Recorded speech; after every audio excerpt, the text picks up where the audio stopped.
Hey guys, what is up? This is Nathan. It's me once again. Welcome back to another movie review. Continuing on with my horror movie review series for the Halloween season, I'm going to be reviewing Terrifier. The very first one, which is honestly a weird movie for me to be reviewing, especially since I already talked about Terrifier 2.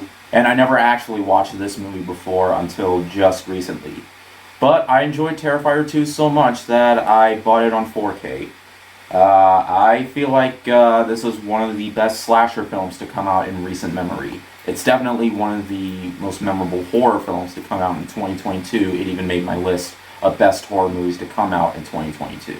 Of course, before this, there was, of course, Terrifier 1, because what's a sequel without a first installment? Art the Clown is a very murderous clown, and he goes out stalking these two girls, and from there, they end up being part of his murder spree as other characters pop in this warehouse, and from there we got ourselves a clown murderer movie with a clown just trying to kill a bunch of people.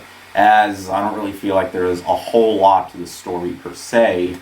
Honestly, after watching this film, it made me appreciate the second movie even more, because I actually really liked the story to the second one. And believe it or not, actually did like some of the characters in the movies, specifically the main ones.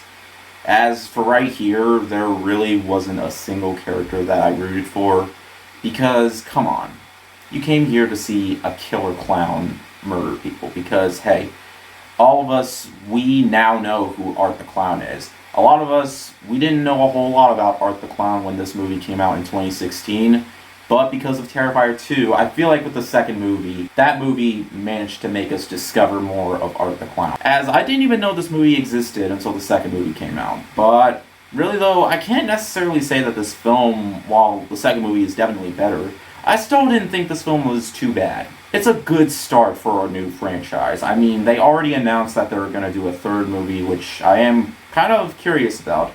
But really though, I feel like with the second movie, it managed to do everything that this first movie didn't do well as much. But still though, Art the Clown is the show stealer, and we do see a lot of him.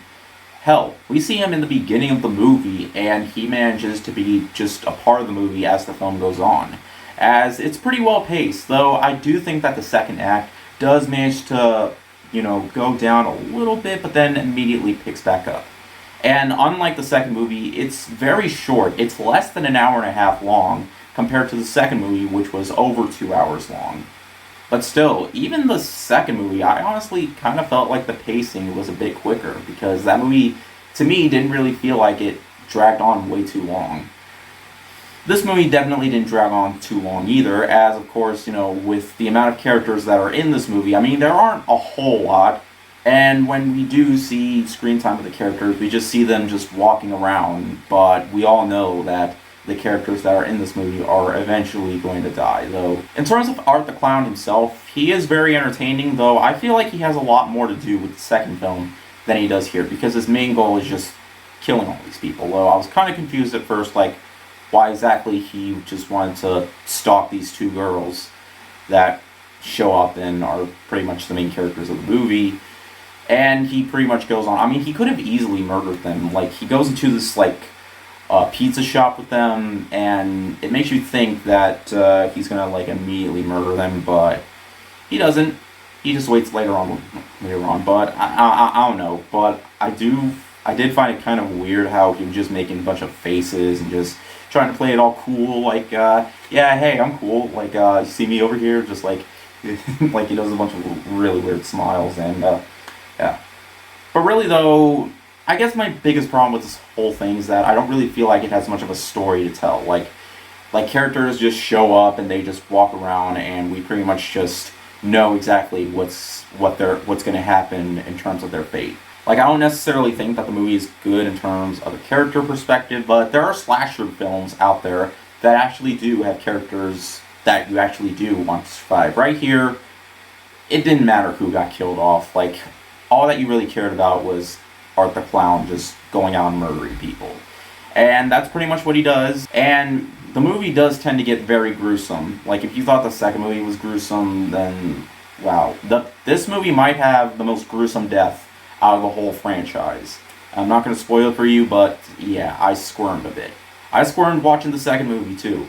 But right here, wow, it has, like, oh my god, I'm not even going to mention it because in the end, the first Terrifier definitely isn't like one of the greatest slasher films of all time, but Art the Clown is pretty much the reason to watch the movie. He's entertaining in this one, he's even more entertaining in the second one, but this is a good start. As for someone who hasn't seen this movie before but has seen the second movie, I can definitely say that I do think that the second movie did a lot of stuff better than this film, but I still feel like this was a decent enough start. I mean, it's not insanely long, and while it does seem to slow down just a little bit, despite its pacing, it does manage to pick right back up. It's certainly got its faults, but it still manages to be an entertaining and bloody good time. It has me curious what's going to happen with Terrifier 3, because, well, I mean, who knows what will happen with Terrifier 3. I mean, I expect mostly the same thing, but hey. But anyways, thank you guys so much for watching. I'll try to see what more horror reviews of movies I haven't seen before that I can review for this channel, because, yeah, just expect more movie reviews of horror films I haven't seen before. So, yeah. But anyways, thank you guys so much for watching, and I'll see you guys later. Word out.